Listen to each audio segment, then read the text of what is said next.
One of the greatest features of Python is how easy it is to create, read, and write files in just a few lines of code. Now, if you're learning Python for data science and analytics applications, then you definitely want to learn how to read and write from files using code. It can save you a lot of time and enables you to automate a lot of common file and data processing tasks.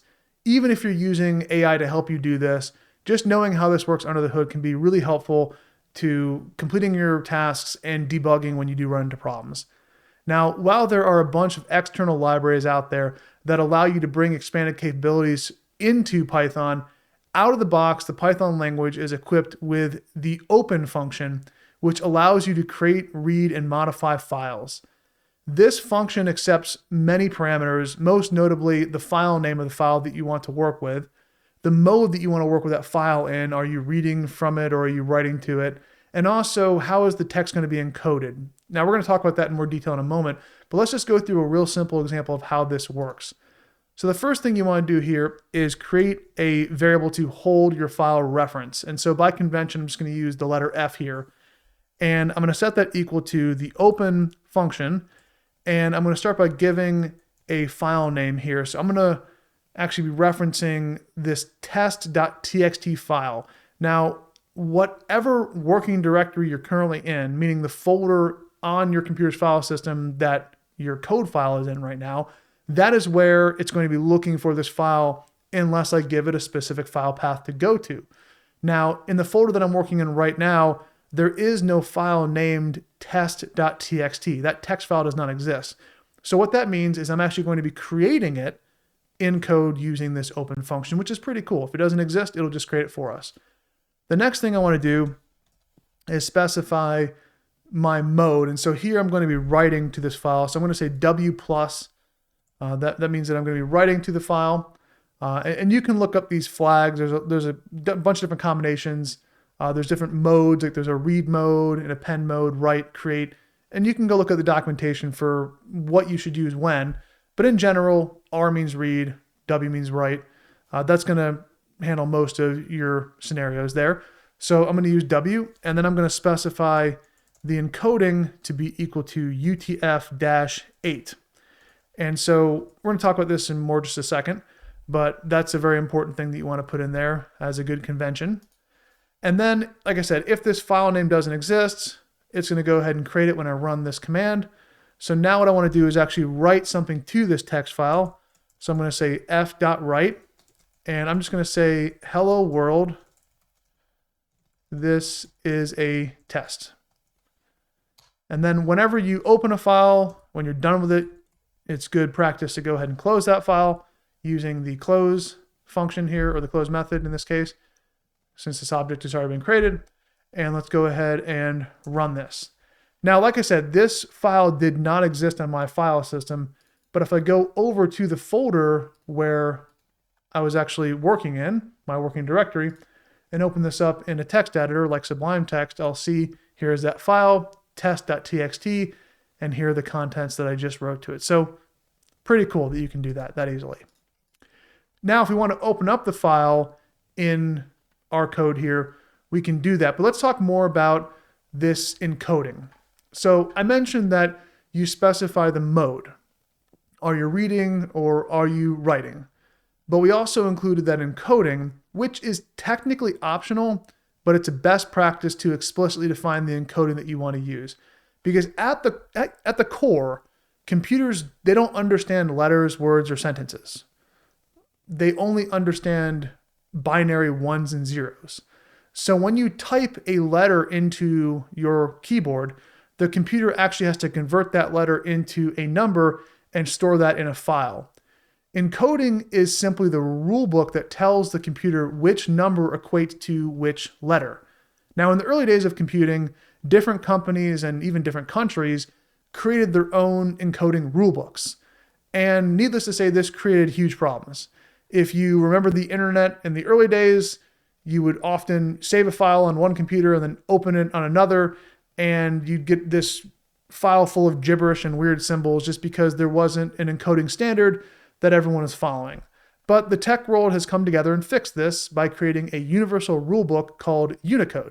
And UTF-8, which stands for Unicode Transformation Format 8-bit, is the most popular way to apply this Unicode rulebook. And it's now the standard for the entire internet and most modern programming. So again, it's a good practice to include this because otherwise you're relying on your operating system's default encoding rulebook, which can be a common source of bugs and issues when you're sharing files between different users and systems.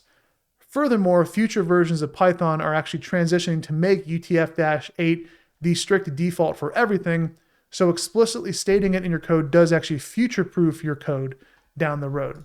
So that's a little bit about encoding. Just remember, always include it in here and you shouldn't run into issues.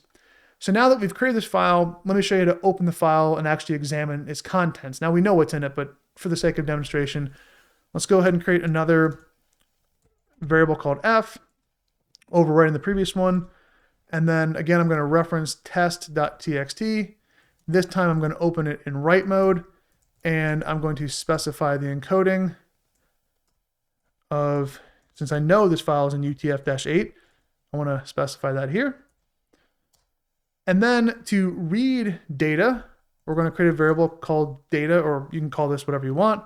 And I'm going to set that equal to f.read, and then f.close to close the file after I've read it. And then let's just go ahead and examine what is the data. And we know what it is.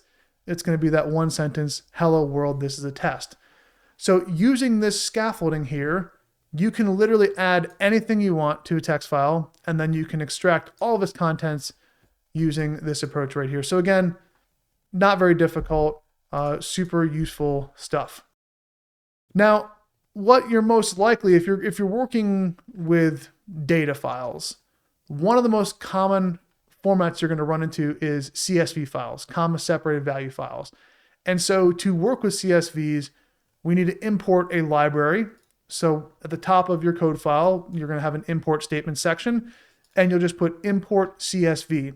And what this will do is it'll allow us to actually work with CSV files, specifically understand their structure in Python. And let's say that I want to now create a new CSV file and write a bunch of comma separated values to it. I could be taking lists or dictionaries from my code files, somewhere else, and importing them or exporting them from a CSV file very easily. So let's just go through, and I'm going to actually use a new approach called the with keyword, which works like a while loop. It allows us to create or open a file, work with it, and once that code block is done running, it automatically saves and closes the file for us. So I'm going to specify here the with keyword, and then I'm going to call the open function, and then I'm going to reference a file name here, test.csv, which for the record does not exist. So I'm going to specify the mode as write, just like that. And I'm also going to specify an argument here called new line. And this is just telling the computer that for this CSV file, I don't want it to add any new line carriage returns to the end. Sometimes they'll add special characters to denote where there's a new line. Here, it's just, I don't want any special character for a new line to be specified. So I'm going to say new line equals nothing. And then I'm going to specify again my encoding of UTF-8 right here.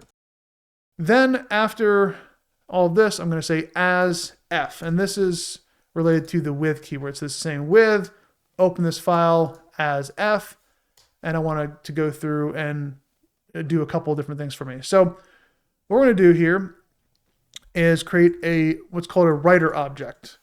And this is going to be referencing the CSV library, and there is a writer object that's been predefined in there, or a writer method.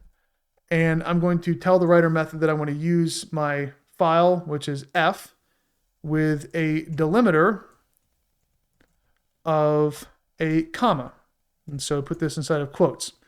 Now, why is it a comma? Well, because it's a comma separated value file. So I know all the values will be delimited with a comma. If you had a different delimiter being used in your file, like a pipe character or a hashtag or really anything else, you would specify the delimiter that you wanted to use right there. The next thing I want to do is actually write a value. So I'm going to say writer write row, which is going to write a new line inside of my file. And I'm going to give it a list that is going to be comma separated values. So here I'm just going to do city and state as my header. So you can think about this like an Excel spreadsheet where I'm going to basically create two columns, city and state, and there's going to be values within them. So we'll say city and state. And again, close your brackets and parentheses there. And then I'm going to paste in a few entries using this exact same approach. So writer.writeRow and some cities and their corresponding states here. And then when I run this, hopefully I don't get an error, but it looks like I did. So it looks like it says name CSV is not defined, and that's because I forgot to run this line right up here. That's why you have to import this library for it to work. So let me go ahead and run this, make sure that it imports the CSV library, and then run this again. And there we have it. Everything's good to go. Now, if I want to go through and actually read the contents of this file, so I just created it and wrote a bunch of CSV entry values to it. Let's go ahead and read it. So again, I'm going to say with, and then I'm going to use that open method again. And really, so the exact same approach here that I did there, I can copy and paste it. But this time my mode is not going to be write, it's going to be read. And I don't need to specify the new line there because it's already been created. So just open the test.csv file, read mode, encoding UTF-8 as F. And then I'm going to create a reader object using the same kind of approach, reference the CSV library, and then the reader method inside of that. And then I'm going to give it the file name as the first value, and the same thing here, specify my delimiter as being a comma because it is a CSV file. And then here I'm actually going to write a simple loop that goes through each row in this file. So I'm going to say for row in reader, print row. And all this is doing is this is just a for loop where row is just a placeholder for each line. And it's basically saying for each line in the reader object, just iterate over each one of those rows and print them out. And so when I run this, it prints out the contents of my file. And if I actually go and open up this file in a text editor, you'll also see there are the values that we added to it. So again, working with text files, working with CSV files, and other files in Python is very, very easy.